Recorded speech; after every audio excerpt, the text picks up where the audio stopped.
আজকে সকাল সকালই আম্মু দেখি রান্নাবান্নার এত আয়োজন নিয়ে বসে পড়ছে আর প্রত্যেকটা খাবারই কিন্তু আমার অনেক পছন্দের। আসসালামু আলাইকুম গাইস, কেমন আছেন আপনারা সবাই? আশা করি ভালো আছেন।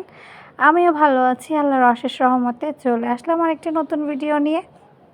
ভিডিও শুরুতেই কিন্তু বললাম আজকে যে খাবার দাবারগুলো রান্নাবান্না হবে প্রত্যেকটা ডিশই কিন্তু আমার অনেক পছন্দ। যেমন যেমন এই ট্যাংরা মাছগুলা, আর তাছাড়া কিন্তু অন্যরকমভাবে আম্মু এখানে রান্না করতেছে লতি চিংড়ি মাছ দিয়ে। এটা কিন্তু আমার অনেক পছন্দ, মানে আমি এটা অনেক পছন্দ করে খাই।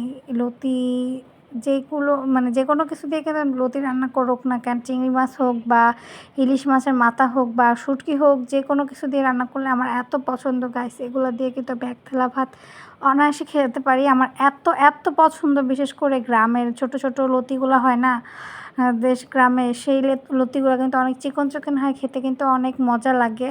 আর এই লতিগুলোও কিন্তু অনেক চিকন, কিন্তু এই লতিগুলো কিন্তু গ্রামের ছিল না, আব্বু এখান থেকে কিনে আনছে। আমাদের বাড়ির কাছেই একটা বাজার আছে, সেই বাজার থেকে।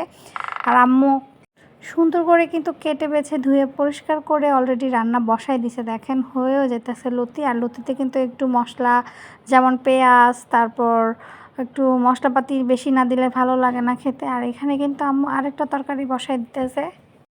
আর এখানে কিন্তু আম্মু যে ট্যাংরা মাছটা দেখাইছিলাম ছোট ছোট, এই ট্যাংরা মাছগুলো রান্না করবে, পেঁয়াজ দিয়ে ভুনা করবে। এটাও কিন্তু খেতে অনেক স্বাদ লাগে।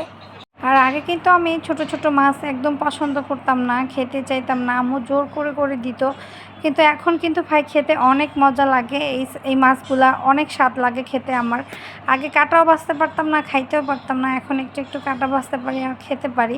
কিন্তু জেরিন কিন্তু এই ধরনের মাছগুলা, যেমন ছোট ছোট ট্যাংরা মাছ, মানে ছোট জাতীয় কোনো মাছই খেতে পারে না। বড় মাছের মধ্যে জাস্ট যে মাছের মধ্যে কাটা নাই সেই মাছগুলোই কিন্তু আমার ছোটো বোন খেতে পারে, তাছাড়া কিন্তু অন্য কোনো মাছইও খেতে পারে না। আর এদিকে কিন্তু এই তরকারিটাও হয়ে গেছে। আর আজকে কিন্তু সব আগেই বললাম যে আমার পছন্দের খাবার দাবারগুলোই কিন্তু রান্না হয়েছে। আজকে অনেকগুলো ভাত খাবো। একটু পরপর আম্মুকে এসে বলতেছে যে আম্মু তোমার রান্না কি হয় নাই, তোমার রান্না কি হয় নাই? আম্মু বলতেছে যে হ্যাঁ, রান্না হয়ে গেছে, আরেকটা পছন্দের রান্না বাকি আছে, সেটা কমপ্লিট করবো। ওটা জেরিনের পছন্দের রান্না। আমাদের পছন্দ মতো তো দুইটা তরকারি রান্না করছে।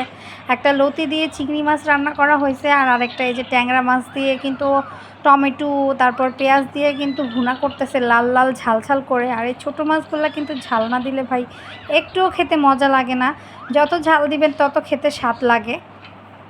আর এই যে এদিকে কিন্তু জেনের জন্য আম্মু একটু মাংস রান্না করতেছে। বলতেছে যে নাইসা, যে তোমরা যে ছোট ছোট মাছ রান্না করতেছো, এগুলা রান্না করতেছো, আমি তো এগুলা খেতে পারি না, আমি কি দিয়ে ভাত খাবো?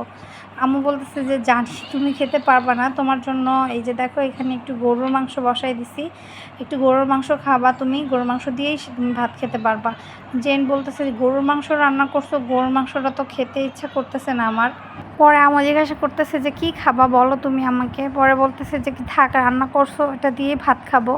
এর মধ্যেই দেখি আব্বু যায়া ওর জন্য মজক নিয়ে আসছে। বলতেছে যে মজকটা এখনই রান্না করো, মানে টাটকা না রান্না করলে কিন্তু খেতে একদমই মজা লাগে না। আর দেখেন এত কিছু রান্না করার পরেও কিন্তু এই যে আম্মু এখানে মজক রান্না করতেছে, কারণ আব্বু বলতেছে টাটকা খাবারই কিন্তু খেতে স্বাদ লাগে বেশি। আর আমাদের বাসায় কিন্তু সবসময় চেষ্টা করি, মানে যখন যেটা আনি তখন সেটা রান্না করার। এটা মাছ হোক বা মাংস হোক, যেটাই হোক না কেন, মানে যতটুকুই মাছ আনুক না কেন বা যত পদেরই মাছ আনুক না কেন, অল্প অল্প করে আম্মু চেষ্টা করে রান্না করার জন্য। কারণ আমার আব্বু মানে যে মাছগুলো টাটকা টাটকা আনা হয় প্রত্যেকটাই একটু করে রান্না করলে আমার আব্বু খেতে পছন্দ করে। আর আমাদের বাসার নিয়মই ভাই এরকম। আর দেখতে দেখতে কিন্তু সব রান্নাবান্না শেষ হয়ে গেছে। আর দুপুরে কিন্তু একদম পেট ভর্তি করে খাবার দাবার খেয়ে কিন্তু একটা বড় করে লম্বা ঘুম দিছিলাম। আর ঘুম থেকে উঠেই দেখি জেরিনা আমাদের জন্য ডেজার্ট আইটেম বানাইছে। দেখেন এখানে একটা পুডিং বানাইছে, মাশাআল্লাহ পুডিংটা এত পরিমাণে সুন্দর হয়েছে। আমি আর আম্মু তো ঘুমাইছিলাম, ও প্রায়ই কিন্তু এরকম করে, আমরা ঘুমানোর পর রান্নাঘরে গিয়ে মানে খুঁটিনাটি করতে থাকে, মানে কিছু তো তেমনভাবে পারে না, তাও চেষ্টা করে। আজকে নাকি ইউটিউব দেখে সে দেখেন একটা পুডিং বানাইছে।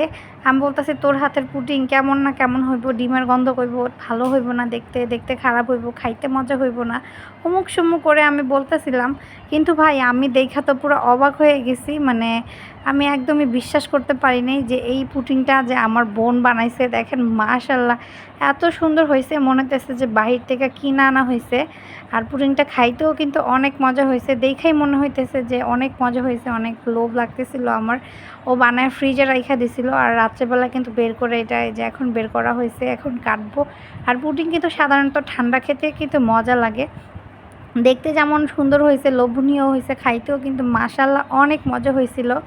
আর আজকের জন্য কিন্তু ভিডিওটা এই পর্যন্তই রাখবো। আমার ভিডিওটা যদি ভালো লেগে থাকে তাহলে প্লিজ লাইক কমেন্ট সাবস্ক্রাইব করে দিবেন, আর আমার পাশে থাকবেন। যারা এখনও সাবস্ক্রাইব করেন নাই তারা প্লিজ প্লিজ আমার চ্যানেলটা সাবস্ক্রাইব করে দিবেন। আর আমার যদি কোনো ভুল থাকে আমাকে কমেন্টসের মাধ্যমে জানাবেন যে কোথায় ভুল হয়েছে, সেটা আমি ঠিক করার চেষ্টা করব। আজকের জন্য এই পর্যন্তই। আল্লাহ হাফেজ।